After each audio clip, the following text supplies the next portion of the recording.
তো আছে তার চাইতে বেশি হায়াত বেশি রিজিক আমরা ভোগ করতে পারবো না। আল্লাহ সুবহানাহু ওয়া তাআলা বলেছেন ওয়ালা ইউআখিরুল্লাহু নাফসান ইযা জাআ আজালুহা ওয়াল্লাহু খাবীরুম বিমা তা'মালুন। মানুষের যখন সময় এসে যাবে তখন এক বিন্দু পরিমাণ লেট করা হবে না, তখনই তার দুনিয়া থেকে চলে যেতে হবে। তাহলে বোঝা গেল আমাদের হায়াত এবং আমাদের জীবন এগুলো আল্লাহ সুবহানাহু ওয়া তাআলার পক্ষ থেকে কি হায়াত জীবন নির্ধারিত। রিজিকও আল্লাহ সুবহানাহু ওয়া তাআলার পক্ষ থেকে নির্ধারিত।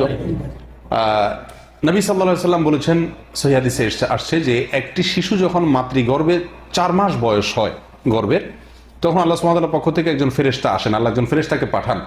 এই ফেরেশতা এসে ওই শিশুর মাঝে রূহ ফুৎকার দেন। রূহ কি করে? ফুৎকার দিয়ে থাকেন। এবং এই শিশু দুনিয়াতে এসে কতদিন হায়াত পাবে, কবে সে দুনিয়া থেকে বিদায় হবে সেটা লিখে দেন।